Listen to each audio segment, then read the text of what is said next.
사랑하는 여러분, 새해가 되었는데 두 번째 주일입니다. 만날 때마다 우리 안에 그 기쁨과 감격이 식지 않게 되기를 소망합니다.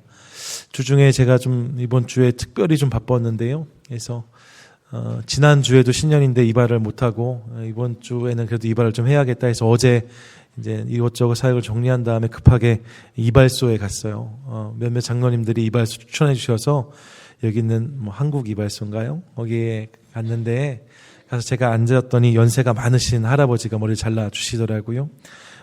제가 앉으니까 짧게 자르면 되죠? 이렇게 하셨어요. 그래서 제가 저 머리 좀 길러야 돼가지고요. 옆뒤는 깔끔하게 해주시고 위는 좀 길러주시면 좋겠습니다 했더니 기를 것도 없구만 뭐 이러시면서 머리를 자르셨어요. 머리 자르는 내내 얼마나 상처가 됐는지 모릅니다. 예, 여러분 있는 그대로 말하는 게 좋은 게 아니고요. 은혜로 말하는 게 좋은 거라고 믿습니다. 그런 맥락에서 옆에 분들과 한번 인사하실 때 이렇게 인사하세요. 참 멋지십니다. 같이 한번 인사하겠습니다. 참 멋지십니다. 아름다우십니다. 예, 감사합니다. 새해 그런 은혜들 계속 있었으면 좋겠습니다. 여러분 특세가 어제까지 진행됐는데 하나님 많은 은혜를 주셨어요. 감사하고 저는 이 주님의 기도가 우리 삶에 온전히 담겨지기를 원하는데요. 올 한 해 동안에 우리가 이 주님의 기도를 우리 입술로 또 삶으로 드리는 것을 통하여서 우리 날마다 주님 앞에 엎드리고 주님 안에 살아가는 것을 통하여서 올 한 해 주님의 뜻이 우리 가운데 풍성히 이루어지게 되기를 원하고 기도하는 것마다 응답받는 저와 여러분 또 우리 교회가 되실 수 있기를 간절히 소망합니다. 그런 맥락에서 주님의 뜻을 이루는 교회 인생 함께 살피고 있는데 오늘 두 번째 시간으로 데살로니가 교회를 함께 살펴보도록 하겠습니다. 여러분 성경을 보시면 교회를 향한 편지들이 있는데 그 중에서 교회를 향한 편지 중 가장 먼저 쓰여진 편지는 무엇일까요? 실은 성경 순서를 보면 사도행전 뒤에가 로마서니까 로마서가 아닐까 생각하시는데 편지로 되어진 서신서 중에 가장 먼저 쓰여진 서신서는 갈라디아서와 야고보서를 흔히들 이야기합니다. 이 갈라디아서는 갈라디아 지역에 있는 성도들에게 보낸 편지이고 야고보서는 예루살렘 교회의 리더십이었던 야고보가 쓴 편지로 알려져 있지요. 여러분 이 두 개의 편지가 실은 교회 역사 속에 가장 먼저 보내진 서신서다 이렇게 평가받거든요. 중요한 것은 이 편지는 실은 특정한 교회에 보내진 편지는 아니에요. 그런데 여러분 비슷한 주제를 다루고 있습니다. 야고보서의 주제가 뭐예요? 행함이 없는 믿음은 죽은 믿음이다. 이 이야기하면서 그러므로 행함에 있는 살아있는 믿음을 살아내라고 촉구하잖아요. 근데 갈라디아서는요 반대의 이야기를 해요. 구원은 율법이 아니라 은혜로 받는 거다. 이것을 선포하거든요. 초창기에 가장 먼저 보내진 두 개의 편지가 이 문제를 다루고 있다는 게 실은 우리의 시선을 사로잡습니다. 초기 교회부터 지금까지 여러분 지금도 우리가 그 고민하지 않습니까? 우리가 믿음으로 구원을 받았는데 우리 삶에 대해서는 이런 거요. 은혜냐 율법이냐 믿음이냐 행함이냐. 여러분 근데 지금 하는 이 고민이 오늘 시작된 게 아니랍니다. 초대교회가 처음 시작됐을 때부터 교회 안에 이 고민이 있었고 사도들이 이 문제에 대해서 풀어내는 과정을 함께 보는 거지요. 여러분 그렇다고 이 둘은 상충되지 않아요. 갈라디아서와 야고보서가 성경에 함께 자리하고 있는 것을 보면서 이 두 가지를 함께 잘 붙잡고 가는 것, 믿음이 있는 행함, 행함에 있는 믿음을 갖는 게 중요하구나 이런 생각을 해볼 수 있습니다. 이 두 개의 서신서가 지나간 다음에 이제 교회를 향한 첫 번째 편지가 쓰여지는데요. 그 편지가 어떤 편지예요? 오늘 함께 대하는 데살로니가 전서와 후서입니다.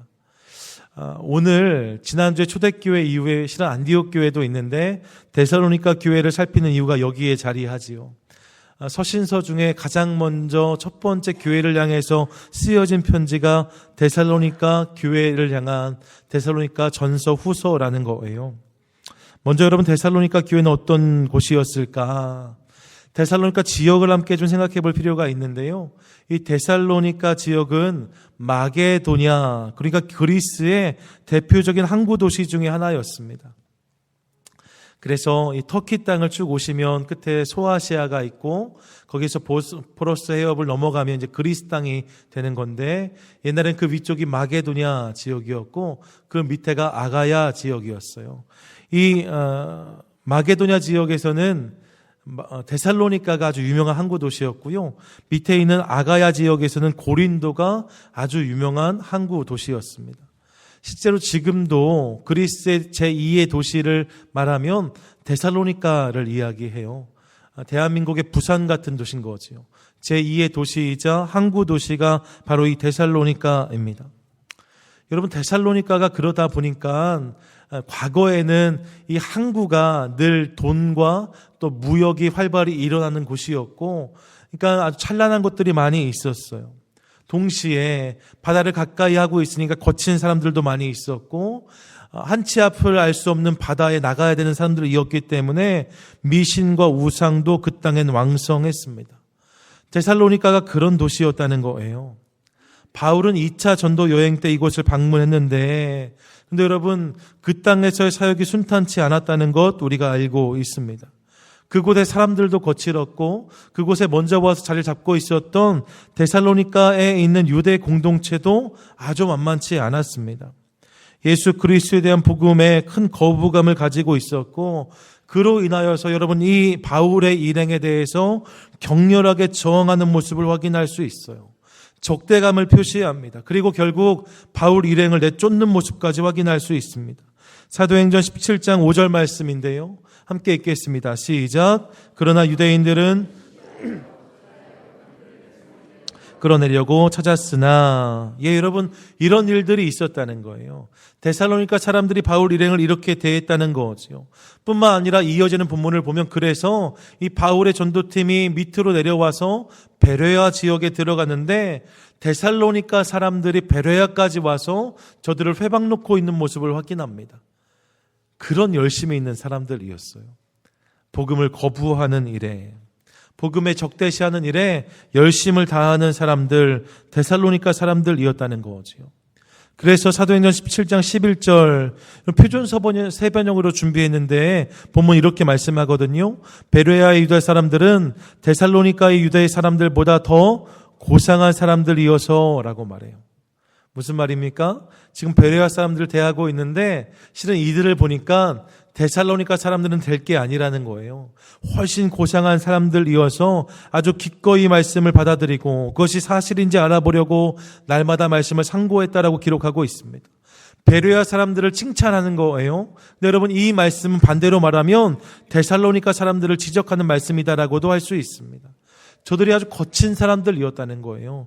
고상하지 않았다는 것입니다. 말씀을 거부하고 말씀에 관심이 없는 사람들이 데살로니가의 사람들이었습니다. 힘들고 어려운 땅이었다는 거지요.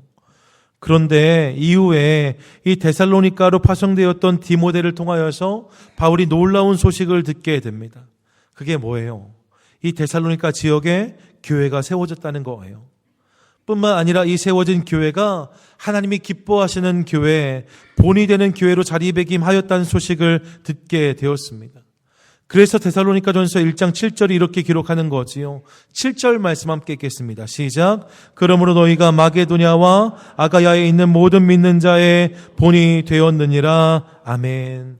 여러분 힘들고 어려운 상황에 세워진 교회였는데 이 교회가 마게도냐와 아가야 지역의 본이 되는 교회, 모든 믿는 자와 교회들에게 본이 되었다라고 성경은 말씀하고 있다는 것입니다. 여러분 데살로니가는 분명 복음의 불모지였어요. 사역하기 힘든 땅이었습니다. 엄청난 고난과 감당하기 어려운 핍박을 당해야 되는 땅이 그 땅이었습니다.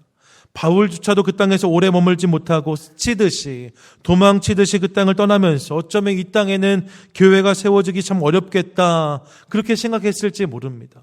교회를 기대하지 않았을지 모릅니다. 그런데 성경은 바로 그곳에 교회가 세워졌다라고, 그 교회가 본이 되는 교회, 자랑이 될 만한 교회가 되었다라고 우리에게 선포하고 있는 거지요. 먼저 여러분 이 부분에서 우리는 우리에게 주시는 분명한 하나님의 음성을 깨닫게 됩니다. 그게 무엇입니까? 그것은 하나님의 교회는 하나님이 세워 가신다는 거예요. 하나님의 교회를 누가 세워갑니까? 하나님이 세워 가신다는 거지요. 여러분 믿으십니까? 아멘. 여러분 하나님의 교회는 하나님이 세워 가십니다.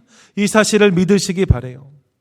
이번 주 중에 이 말씀을 준비하면서 저도 이 말씀을 정말로 마음에 깊이 한 번 더 새겼습니다. 교회는 목사가 세우는 것이 아니다. 이렇게 주님 저한테 말씀하셨어요. 교회에서 여러분 이런저런 일들을 하다 보면 여러분 제가 부족해서 이런저런 일들을 하다 보면 마치 그것을 내가 세우는 것처럼 느껴질 때가 있는 것이 사실입니다. 특별히 연말이나 연초의 시간을 보내다 보면 사역팀도 편성하고 소그룹도 편성하고 전도회 조정하고 사역들 분배하고 스케줄 잡고 하다 보면 그런 생각이 들 때가 있어요. 또 여러분 어떤 분들 만나면 이제 목사님 새로 오셨으니 라고 말씀하시면서 이런저런 말씀들을 하시면 이것을 내가 책임져야 되나 보다 이런 생각이 들 때도 있습니다. 그러다 보니까 여러분 계획대로 또 바람대로 되지 않으면 교회가 바로 세워지지 않는 것은 아닌가 하는 교만한 착각이 저에게 찾아올 때가 있어요. 그럴 때가 있더라는 거지요. 여러분 주님은 저에게 근데 말씀해 주세요. 뭐라고요? 하나님의 교회는 하나님이 세워 가신다는 거예요. 하나님의 교회는 하나님이 세워 가신다는 거지요. 그렇기 때문에 내 생각과 내 계획과 내 뜻은 하나도 이루어지지 않아도 된다고 주님 저한테 그렇게 말씀해 주셨어요. 제 계획이 이루어지는 건 아무것도 상관이 없대요. 왜요? 하나님은 하나님이 당신의 교회를 세워 가시거든요. 여러분 저를 위해 기도하실 때 이거 잊지 않는 유목사 되게 해주십시오. 중보해 주시기 바랍니다. 이 사실을 잊지 않으려고 애쓰려고 합니다. 더불어 여러분 그런데 목사만 그런 게 아니죠. 우리도 다 함께 이 사실을 마음에 담아야 될 것입니다. 여러분 명심하십시오. 여러분 뜻이 이루어지지 않아도 하나님의 교회는 온전히 세워질 것입니다. 왜요? 하나님이 세워가시거든요.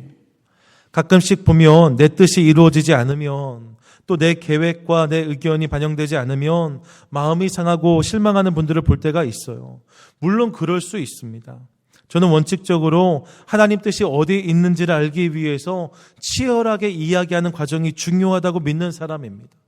여러분 아무 말 하지 마십시오. 절대 아닙니다. 뭐든지 있으면 와서 말씀하시고 함께 공유하는 것 전 중요하다고 믿는 사람입니다. 동시에 그것을 위해서 열심히 기도하는 것도 중요합니다. 저는 이것이 교회를 향한 사랑이고 열정이라고 믿습니다.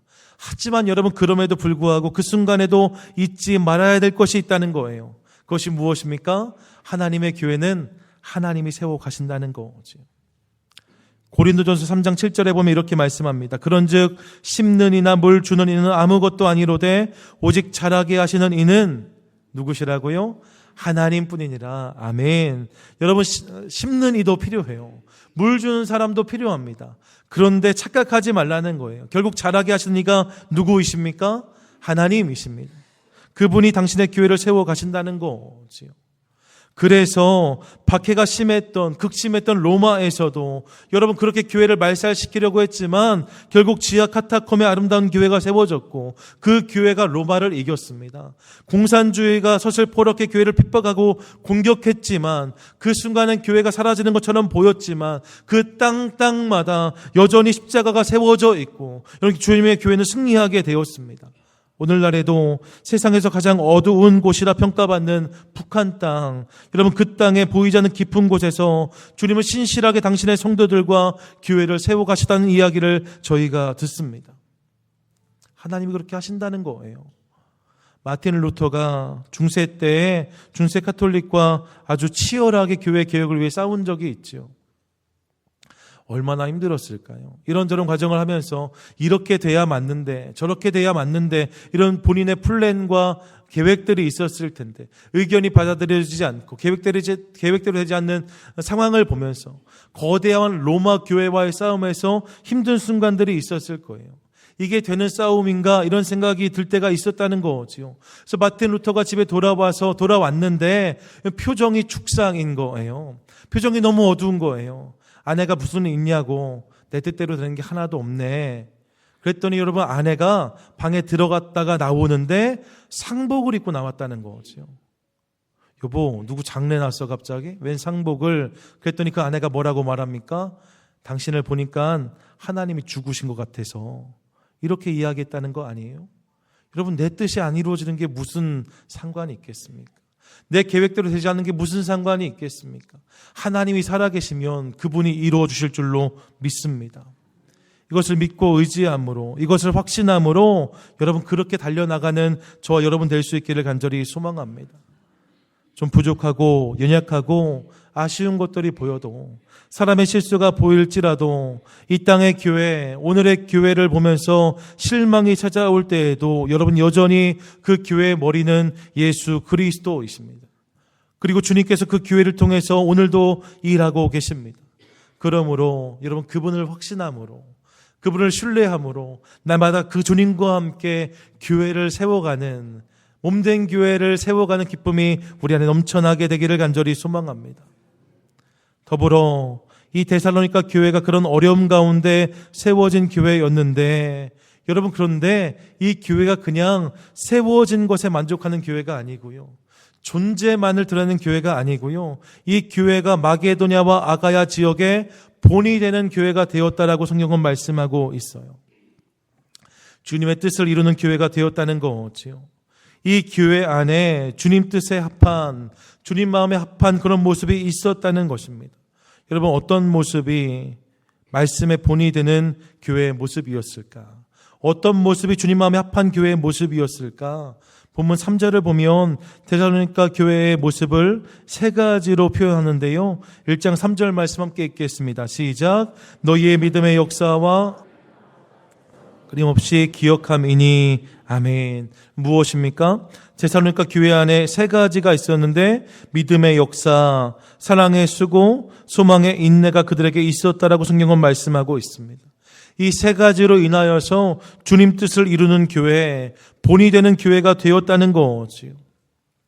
그러므로 전 신년 두 번째 주일 이 교회의 이 모습을 대하면서 주님의 뜻을 이루는 교회, 여러분 이것이 우리 교회 올 한 해 비전인데요, 저들의 모습을 우리 교회 가운데 함께 담아가도록 하겠습니다.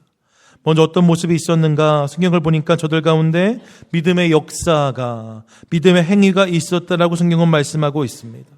데살로니가 교회의 첫 번째 본이 된 모습이 바로 이것이었다는 거예요. 여러분 하나만 여쭤볼게요.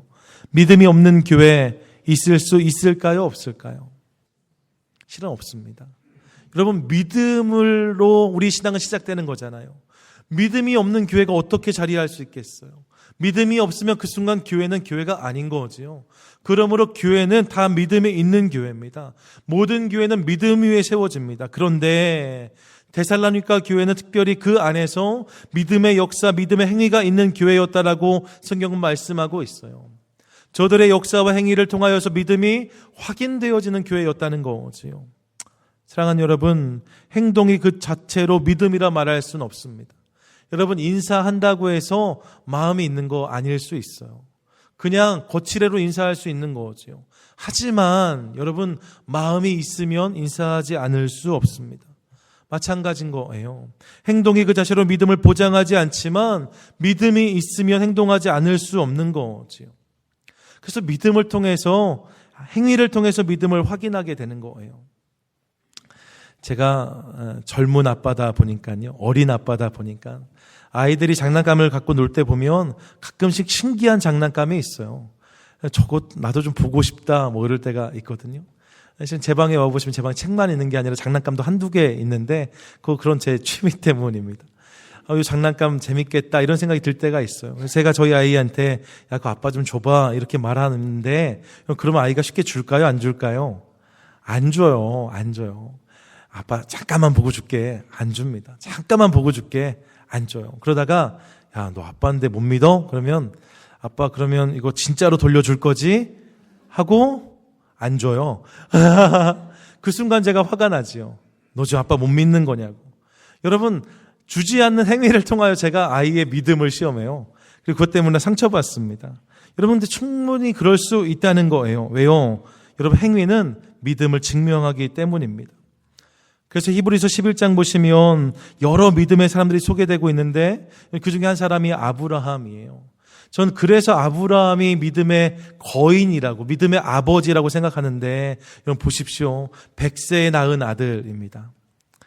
죄송합니다. 외람되지만 우리 호목사님께서 지금 손주들 만나시면 너무 예쁘실 텐데 호목사님이 지금 자녀를 봤다고 생각해 보세요. 얼마나 예쁘시겠어요? 얼마나 예쁘시겠어요. 네, 그 사이에 있는 누나들이 아이를 챙기느라고 아주 애 많이 쓰실 겁니다. 그런데 여러분, 그 아이가 너무 예쁜데 근데 그 아이를 달라고 하시잖아요. 하나님께서 번제로. 저라면 못 줍니다. 못 드립니다. 근데 아브라함이 그 이삭을 잡으려고 합니다. 어떻게 그렇게 할 수 있었을까? 성경을 보면 이렇게 설명해요. 저의 행위를. 그것을 믿음이라고 이야기하면서 하나님께서 아브라함에게 그 약속을 주셨다는 거죠. 이 아이를 통해서 큰 민족을 이루게 하겠다. 그 약속을 아브라함이 정말로 믿으니까 내가 이 아이를 잡으면 하나님께서 이 아이를 다시 살려서라도 그 약속을 이루실 거란 믿음이 아브라함에게 있었다는 거예요. 여러분, 예수님 한참 전의 이야기입니다. 죽었다 산 사람이 하나도 없을 때의 이야기입니다. 근데 아브라함에게 이런 믿음이 있었다는 거예요. 무엇입니까? 아브라함의 믿음이 진짜였다는 거죠. 진짜 믿음이 있으니까 삶에 그런 모습이 드러나게 되었다는 거예요. 저는 저와 여러분 우리 삶에도 이런 진짜 믿음이 작동하게 되기를 간절히 소망합니다. 예, 여러분, 진짜 믿음은 행위로 역사하고 행위로 드러나는데 그렇기 때문에 우리 믿음도 행위로 이어지는 믿음이 될 수 있기를 간절히 소망합니다. 그때 우리 교회 한 분 한 분 주님 뜻을 이루는 인생이 되어질 것이고 우리 교회는 주님의 뜻을 이루는 교회가 되게 될 줄로 믿습니다. 올 한 해 우리의 믿음을 우리의 삶으로 드러내기 위해서 애쓰고 수고하는 저와 여러분 모두가 될 수 있기를 간절히 소망합니다. 둘째로 여러분, 사랑의 수고가 있었다라고 성경은 말씀하고 있어요. 데살로니가 교회가 본이 된 것은 그들에게 이 사랑의 수고가 있었다는 거지요. 여러분, 모든 교회가 다 사랑을 말합니다. 그렇지 않은 교회가 어디 있겠습니까? 심지어 어떤 교회들은 사랑을 이름에 넣어서도 이야기합니다. 사랑의 교회, 큰 사랑 교회, 더 사랑 교회, 참 사랑 교회. 여러분, 교회 이름 중에 사랑이 얼마나 많은지 모릅니다. 그런데 그 모두가 사랑을 위해서 수고하고 있는가 물으신다면 그렇지 않을 수 있어요. 대부분이 그렇게 살아가겠지만 그렇지 않은 모습을 발견할 수 있다는 거지요. 왜요? 사랑은 말하기는 쉽지만 몸으로 표현하기는 어렵기 때문에 그래요.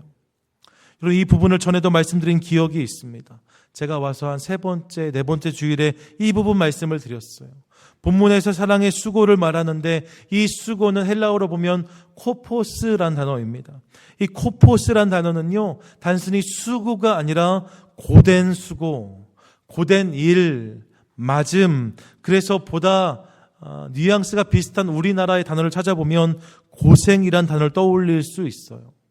그러니까 저들 가운데 사랑의 고생이 있었다는 겁니다. 진짜로 사랑하면 고생하게 되더라는 거지요. 여러분, 사랑하면 고생하게 되어져 있어요. 사랑하면 집 앞에 있는 나무 열매 따는 것도 귀찮아했던 사람이 저 하늘에 있는 뭘 따다 주겠다고요? 별을 따다 준다라고 말해요. 그리고 정말로 따다 달라고 말하면 막 하늘로 올라가는 것 같은 액션을 취하면서 이만큼 사랑한다고 이야기하잖아요. 아이를 정말로 사랑하면 그 아이가 밤새 보채도 그 아이 옆에서 아이의 땀을 닦으면서 앉아 있어주는 것이 엄마입니다. 왜 그렇게 할까요? 그게 사랑이기 때문입니다. 여러분, 이 사랑의 수고의 최고봉이 무엇일까? 전 그것이 십자가라고 믿습니다. 하나님이 저와 여러분을 사랑해 주셨습니다. 주님이 저와 여러분을 사랑해 주셨어요. 그런데 여러분, 그 사랑을 말로만 하지 않으셨습니다. 요한복음 3장 16절 말씀 보시면 이렇게 되어져 있어요. 하나님이 세상을 이처럼 사랑하사. 예, 주님이 우리를 사랑하셨답니다. 근데 이어서 뭐라고 말씀합니까? 독생자를 주셨으니 라고 말하고 있어요. 독생자를 주셨으니 하나님의 사랑은 수고하는 사랑이셨다는 거예요. 어디까지 수고하셨는가? 어디까지 고생하셨는가? 당신이 죽으시기까지, 생명을 주시기까지, 당신의 독생자를 주시기까지 우리를 위해서 그 수고를 감당해 주셨다는 거죠. 여러분, 진짜 사랑은 수고하게 되어져 있습니다. 데살로니가 교회가 본이 된 이유가 바로 여기에 있었대요. 저들 안에 사랑이 있었고 그 사랑이 수고함으로, 고생함으로 표현되었다라고 성경은 말씀하고 있습니다. 전 저와 여러분 우리의 삶 가운데 이런 모습이 담기게 되기를 간절히 소망합니다. 사랑합니다 말하는 사람은 넘쳐납니다. 그런데 여러분, 사랑합니다 말하는 것을 넘어서 그 사랑을 내 수고로, 그 사랑을 내 고생으로 담아내는 저와 여러분 될 수 있기를 간절히 소망합니다. 주님을 사랑하기 때문에 주님을 위해 수고하고 교회를 사랑하기 때문에 교회를 위해 수고하고, 하나님이 나에게 맡기신 사람들을 사랑하기 때문에 그들을 위해 수고하는 저와 여러분, 우리 모두가 될 수 있기를 간절히 소망합니다. 여러분, 이런 모습과 우리 결단이 우리 삶 가운데 있을 때에 그때 우리의 삶은 주님의 뜻이 이루어지는 삶이 되고, 우리 교회는 주님의 뜻을 이루는 교회가 되게 될 줄로 믿습니다. 끝으로 우리 안에 소망의 인내로 표현되기를 원해요. 데살로니가 교회 안에 본이 되었던 세 번째가 무엇인가? 소망의 인내가 있었다라고 성경은 말씀하고 있습니다. 소망이 있어서 저들이 인내하게 되었다는 거예요. 소망이 인내로 이어졌다는 거지요. 인내를 통해서 저들의 소망이 확인됐다라고 성경은 말씀하고 있습니다. 여러분, 정말로 소망이 있으면 인내하게 됩니다. 장례식에 가면 이 부의금 봉투에 부의 또는 조의, 근조 이렇게 쓰여져 있습니다. 어려운 일을 당하신 분들의 가정을 돕는다, 안타까이 여기면서 인사한다, 삼간다, 이런 의미가 담겨진 단어들입니다. 저도 늘 그 봉투 씁니다. 그런데 여러분, 언제부턴가 이 고백에 소망은 없을 수 있겠다, 이런 생각이 저에게 들었어요. 그래도 우리가 성도인데, 그래도 제가 목사인데 이렇게만 고백하기에는 좀 아쉽다는 생각이 들었습니다. 그래서 제가 그때 이후로 여러 해 동안 저는 그렇게 그 봉투 잘 사용하지 않고 봉투에 꼭 이렇게 적어요. 하나님 나라의 소망으로 큰 위로가 되시기 바랍니다. 하나님 나라의 소망이 큰 위로가 되시기 바랍니다. 꼭 이렇게 적고 있습니다. 지난 주간에 또 이번 주간에 장례당한 가정들이 있는데, 여러분, 그분들 가정에도 이 소망이 임하게 되기를 간절히 소망합니다. 하나님의 소망이 진짜면 여러분, 전 그 소망이 가장 큰 위로라고 믿습니다. 하나님 나라에 대한 소망이 진짜이기 때문에 그 소망이 우리 삶 가운데 가장 큰 능력이라고 저는 믿습니다. 여러분, 우리 삶에도 그런 모습들이 있어지기를 소망합니다. 소망이 진짜이기 때문에 인내하는 거예요. 소망이 진짜이기 때문에 웃을 수 없는 상황에서 웃게 되는 거예요. 소망이 진짜이기 때문에 힘들고 어려운 상황 울어야 되는데 찬양이 나오는 거지요. 데살로니가 교회는 여러분, 천하태평을 누렸던 교회가 아닙니다. 날마다 부흥하는 교회가 아니었습니다. 그냥 깃발만 꽂으면 모이는 교회가 아니었습니다. 시련을 경험하는 교회였습니다. 6절 보시면 너희는 많은 환난 가운데서라고 말씀하고 있어요. 환난이라고 말할 만큼 많은 고난이 그들 가운데 있었답니다. 그런데 여러분, 그런 데살로니가 교회가 본이 되는 교회가 되었다라고 성경은 말씀하고 있어요. 어떻게 이것이 가능했을까요? 그들 가운데 진짜 소망이 있었기 때문이에요. 소망이 있으니 인내하게 되었고, 그렇게 인내했더니 결국 그 환난 속에서 저들이 본이 되는 교회가 되었다라고 성경은 말씀하고 있습니다. 사랑하는 여러분, 저와 여러분, 우리 모두의 삶 가운데도 이 결단과 은혜가 오늘 임하게 되기를 간절히 원합니다. 오늘은 부족하고 오늘은 연약할 수 있어요. 하지만 주님이 나를 붙드신다는, 주님이 나를 붙들고 계시다는, 주님이 우리와 함께 하신다는 그 소망이 나에게 있기 때문에 주님이 우리 가정을, 주님이 우리 자녀를, 주님이 우리 사업과 직장을, 주님이 우리 교회를 붙들고 계시다는 소망으로 인하여서 여러분, 기대하며 기다리고 기도하는 저와 여러분 될 수 있기를 간절히 소망합니다. 그 소망이 있으면 엎드릴 수 있는 거예요. 엎드리는 인생마다 주님께서 응답해 주실 줄로 믿습니다. 바라기는 이 말씀을 마음에 새김으로 하나님의 소망으로 인내하고 기도함으로 응답받는 저와 여러분의 인생, 우리 교회만 다 되시기를 주님의 이름으로 축원드립니다.